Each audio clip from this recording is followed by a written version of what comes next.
Drones attacked Saratov last night. Preliminary reports indicate a strike on the local oil refinery. It is likely that UAVs hit the isomerization unit. Premium quality gasoline is produced there. There were several ignition points at once. Numerous videos are being posted online showing a black cloud of smoke rising over the industrial zone. The Saratov oil refinery is one of the largest enterprises in the Volga region. It is part of the Rosneft company. The plant has already been attacked by UAVs several times and has had to halt operations on multiple occasions. That night, drones also struck another oil depot in the village of Matveyev Kurgan in the Rostov region. NATO must act more decisively and increase pressure on Russia. This was how the Lithuanian foreign minister responded to the drone strike on a residential building in Romania. According to Budris, the role of the EU is also crucial in preventing such incidents. Let's listen. The financial instruments of the European Union that we are planning could have been implemented much earlier with the help of counter-drone measures as well as other comprehensive actions to strengthen resilience. We can show that this comes at a certain cost, not necessarily by launching retaliatory strikes, but by increasing the number of fighter jets, strengthening patrols, and applying direct pressure at the border. This is exactly how we should respond. Kastius Burdis, Minister of Foreign Affairs of Lithuania. And Putin has already openly threatened Armenia with a Ukrainian scenario because of its attempts to move closer to the European Union. The Kremlin leader drew parallels with the start of aggression against Ukraine, stating that the so-called crisis once began precisely with Kiev's aspirations for European integration. In addition, Putin issued yet another threat against the Baltic countries. Responding to the statement by Lithuania's foreign minister about NATO's ability to eliminate the occupiers' military bases in Kaliningrad in the event of a conflict, Putin promised to raze to the ground anyone who tries to do so. Let us recall that relations between Moscow and Yerevan are currently in deep crisis, particularly due to Armenia's suspension of its participation in the CSTO. We are joined by Oleg Lisny, political scientist. Mr. Oleg, we are glad to welcome you. Likewise. Good morning. Good morning. Well, let's get started. I suggest we begin more precisely with yet another statement from Vladimir Putin, this time regarding Armenia. And as a number of commentators have already noted, well, at least in some places, he has finally started telling the truth. No more of this 8 years of bombing Donbass. It was simply Ukraine's European aspirations that provoked such a reaction from Russia. And now supposedly Armenia should get ready. What do you think about this? Well, the actual truth coming from Putin, it only seems to surface from time to time. And then he immediately contradicts himself. Because it was not really that long ago when both he and his close cronies on a wide variety of different media channels were explicitly saying that they absolutely weren't against Ukraine joining the EU. It's only NATO that triggers them, and everything else, that's Ukraine's business, as Putin likes to say. So it's not surprising that he reacts this way to Armenia, since for Russia it's very dangerous that its possessions, as it sees them, are scattering in different directions. And Armenia is no exception. In other words, Armenia sees that moving away from Moscow is the best choice. I recently had the distinct honor and privilege of speaking at length with several of my Armenian colleagues during a roundtable discussion. And they shared a perspective that I personally believe is incredibly significant and important.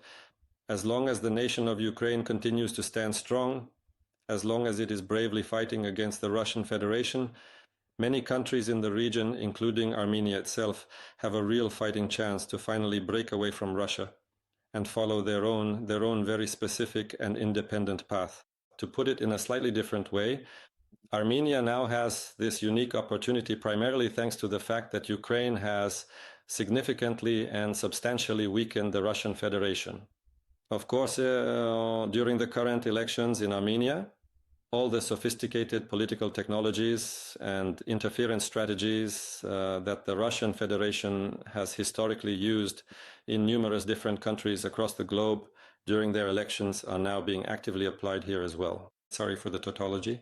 To be more precise, this specifically encompasses various forms of intimidation, as well as a highly sophisticated and powerful information campaign conducted by both the Russian special services and the so-called useful idiots who are frequently found in every single country, those individuals who still mistakenly believe that the notion of a peaceful Russian world can actually exist without its predatory fangs, and only in a traditional kokoshnik, right? We also see the hysteria that is happening on Russian television. Just look at Simonian, who can only consider herself Armenian by her last name, but in reality, she is a loyal dog of Comrade Putin, yes. Over there, they are reaching some kind of nonsense, excuse my language, in their descriptions of Pashinyan.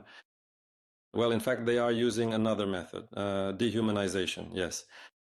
That's why I really hope, and I rely on the current sociological data, that Pashinyan will manage to win these elections and that he will actually go beyond mere declarations when it comes to cooperation with the civilized world. All the more so because he relies on the support of both Trump and the Europeans. Of course, he did not promise EU membership in his campaign promises. The most he promised was that within a certain period, Armenia would have visa-free travel with European countries. But still, he now has a chance to break away from Moscow, and that's why Putin is so furious. Mr. Ole, in this context, I would like to clarify or ask for your perspective on the overall prospects of the entire Russian orbit. I mean, those countries that emerged as a result of the collapse of the Soviet Union. Well, the prospects are murky, as the classic once said, and a lot depends on our success. When we win this war, and I am confident that will happen, and already many former republics, leaders of former republics, are looking, as one of our presidents used to say, in a multi-vector way, yes, looking towards China and towards Europe. Everyone is going their own way, but as far from Moscow as possible, and they are no longer afraid of it.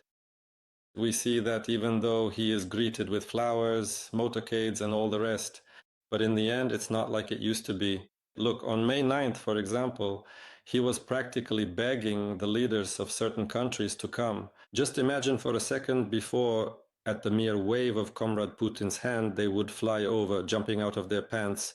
But now, well, we don't know. We're still thinking about it until the last moment, and many didn't come at all. These are very serious indicators for Putin. He's not stupid, he can see this. But to even allow the thought that he is no longer the Tsar, well, he can't do that, and that's why he is so fixated on Ukraine. Because for any Russian Tsar, Ukraine is the foundation of the empire, right? And that's why the success of many states depends on our success. Because Kazakhstan should also be on guard if, God forbid, Russia remains strong. Well, any republic by default is considered by Putin to be his underbelly or something like that, right? That's why they should support us and not let Putin circumvent the sanctions, in fact. But everyone is making money however they want. Mr. Ole, I actually wanted to ask your opinion about Kazakhstan because, well, on the one hand, we see the behavior of the population in Kazakhstan when, for example, issues regarding Russians are being raised there. And on the other hand, we see periodic, rather complimentary statements from Mr. Tokayev. How can this be explained? To explain, there is the mysterious Russian soul, and here there is a subtle approach to diplomacy. Well, look, he basically says the same thing with certain remarks to all the leaders of this world. Well, those who are around, yes. That is, he communicates tactically, tactfully, but what he really thinks only he knows, and it's definitely not a plus for Russia, because he understands perfectly well that, once again, the element of the Russian-speaking population is always, yes, always a big problem, especially since we know about the Kazakh tragedy, how everything Kazakh was wiped out there. And this cannot be forgotten. And I think that Tokayev is just, playing a great role. So again, it's this multi-vector approach, and he's just waiting for that moment I mentioned earlier, when Putin is weak, when Russia becomes toothless. Well, that's when they'll say goodbye to it. And now, well, yes, that's just how meetings are held. Mr. Ole, we still have, up to 4 minutes left. About Russia's teeth, or rather what's left of them. There's information that NATO should act more decisively and increase pressure on Russia. Here we're talking about the incident where a drone struck a high-rise building in Romania. this emergency convening of an urgent meeting a few days after the incident. How do you see it? Will this at least become some kind of point of no return? Or has that point already simply been crossed? And why then is there absolutely no tough response? Well, it's only a matter of time before the tragedy becomes larger in terms of casualties. Well, I don't want to jinx it, but that's where everything is heading. Because once evil goes unpunished, it doesn't just become more brazen, it simply goes beyond the boundaries of morality, tolerance, and anything else. That's why the reaction, since we were talking about teeth, right now it really resembles a toothless response. In other words, NATO shouldn't be herbivorous, as I always say, because herbivores always attract some kind of predators. And here we have a very insidious predator in the form of the Russian Federation. All the more so, we can't guarantee there are different versions, like it veered off, was it shot down or not. The fact remains there is a Russian drone and there is a specific target that was attacked by it. Why? Because there is a war going on. If someone doesn't want to see the war in Europe, that doesn't guarantee the war won't come to them. It has already come to Poland and killed people there.